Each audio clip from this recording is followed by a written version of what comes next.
نهار تتخرج للدنيا ما تتكون عارف والو. باش تيديروا ليك والديك السكاتة، هذاك هو أول درس تتعطي ليك الحياة. مع الوقت وانت كتكبر الحياة تتبقى تعطيك الدروس، وكل ما كبرتي وكانت الحياة عامرة بالأحداث والذكريات تكون عندك قناعات وقيم بناء على التجارب ديالك. اليوم كملت 35 عام، جمعت الفلوس وشريت أحسن حلوى تطلعت بهذا النهار. وفي هذا الفيديو غنعطيكم أهم الدروس اللي تعلمت في حياتي، حيث الحياة مرة تتعطيك ومرة تتعفض عليك، وكان هذا أول درس من الدروس. وفين مونتاج ديزومي ليا الكاميرا صح. زيد فوالا رجع شويه، زيد صافي مزيان. الصوت هذاك تسمعوني مزيان فهمتي؟ دابا مزيان، نزيد دابا جوبونس مزيان. نبداو. هذا الفيديو غيكون شويه سبيسيال. في هذا الفيديو غنبارطاجي معكم اهم الدروس اللي تعلمت في الحياه. تعرفوا بلي الحياه ما تعطيش الدروس فابور، دونك فاش كنقول لكم علمتني الحياه شي درس كونوا اكيدين انني دفعت الثمن باش تعلمت. دونك ابو راس خذ الدروس فابور حسن من تعلمهم بالطريقه الصعيبه. First lesson, as I said, sometimes is up, sometimes is down. You must accept that. الحياة مرة طالعة مرة هابطة. نهار تعلمت الدرس عرفت انك فاش تكون في ظروف صعيبة فهي مرحلة ضرورية وسنة كونية. ما يمكنش يكون الموجب بلا سالب، وما يمكنش يكون النهار الا ما كانش الليل. في البحر كاين المد وكاين الجزر، في الجسم ديالنا كاين الشهيق وكاين الزفير. دونك ضروري الابس اند داون باش يبقى توازن في الحياة. باش تطلب من الحياة تحيد لك الحوايج الخايبين راه بحال تطلبي تحيد السالب ويبقى الموجب، ولا تحيد الليل ويبقى النهار. كاينه واحد التجربه سميتها gravitational illusions، وهي تجربه معروفه. تيحطوا كره في طريق مسرحه وكيحطوا كره في طريق فيها طلعه وهبطه. نظركم شكون اللي غتسبق؟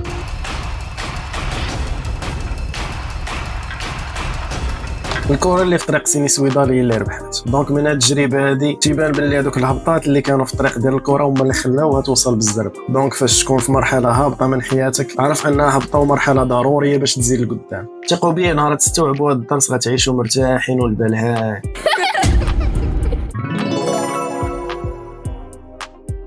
الصحة اللي دويتي معاك يقولك الصحة هي كلشي. ملي جيتي تشوف كيفاش عيش كتلقى الصحة هي آخر هم. ما تينعش مزيان، الماكلة توكسيك، ستريس ونيجاتيفيتي في حياته، أي حاجة تتهلك الصحة تيديرها. وفاش تتسولو كيقولك الصحة هي كلشي. وشوف وانت صحيح يكونوا عندك 1000 مشكل عادي، ولكن إن فوا تمرض خص يولي عندك مشكل واحد هو صحتك. تو قبل أي حاجة، القراية ديالك، الخدمة، العائلة، قبل كل شيء تأكد أولا أن الجسم ديالك في حالة جيدة. إلا كان الجسم ديالك ما مزيانش ما تديها في حتى حاجة أخرى. ريسبكتي لو كور ديالك، اهتم بالو كور ديالك اند لوف يور بودي. كل مزيان، نعس مزيان، وسيرتو بعد من ستريس والنيجاتيفيتي. الدرس ديال الصحة كلكم عارفين، ولكن سولوا راسكم واش فريمون مهتمين بالصحة في الحياة اليومية ديالكم. ننصحك خذ من عندي هذا الدرس، سينو الحياة غتقريك الدرس هذا بالطريقة ديالها.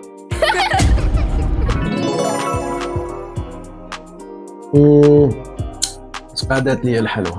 ندوزو للدرس الثالث. فاش كنت صغير كنت من النوع اللي عنده عرام ديال الاصدقاء، وانا تنكبر تعلمت ان كاينين اصدقاء واخا معاك ما تيبغيوش لك الخير، وكاينين اصدقاء واخا ظريفين ما تيليقوش يكونوا اصدقاء، لحقاش بكل بساطه كيكونوا يا اما ناس سلبيين يا اما المبادئ ديالك مختلفه على ديالك. كاينه واحد المقوله تتقول باللي انت هو الموين ديال 5 الناس اللي تدوز معاهم الوقت. بغيتي تعرف الثقافه ديال شي واحد، شوف 5 الناس مع من تيدوز الوقت، شوف احسن واحد فيهم واقل واحد فيهم ودير لا موين، هذاك هو النيفو ديالو. وباش تعرف الاخلاق والسلوك ديال اي واحد ولا مستوى الذكاء ديالو ولا حتى الحاله الماديه ديالو، هاد المعادله خدامه على كاع جوانب الحياه.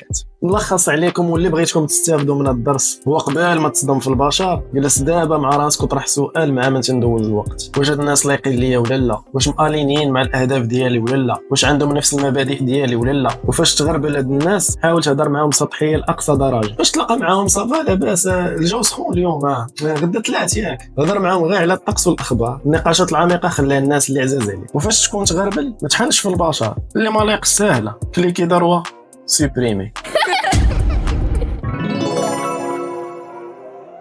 قبل ما ندوزو للدرس الرابع نمشي نجيب شي حاجه نقصها ونرجع، ولفت ندير فيديو وناكل.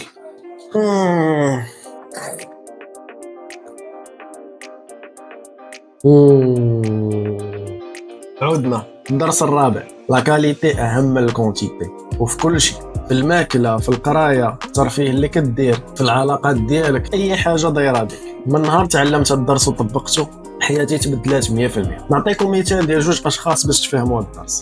واحد تيخرج 4 المرات في الشهر وتياخذ ساندويتش كفته ولا تاكوس تطلع ليه الخرجه ب50 درهم. واحد تيخرج مره في الشهر وتيخسر 200 درهم وتيمشي شي ريستو ناضيه في المدينه وتياخذ شي بلا ولا شي ستيك بعقلها بيان غريي بالصالاد لونطري بالسورتي، راه بجوج تيلبيو الرغبه ديال الخروج. ولكن الاول تياخذ دوبامين ضعيف والثاني من غير انه كياخذ دوبامين مزيان راه كيطلع حتى الكاليتي دو في ديالك. وحتى في العلاقات ديالك يكون عندك واحد ولا جوج تيفهموك وتستمتع بالجلسه معاهم احسن انه يكون عندك اصدقاء بزاف وما لايقين والو.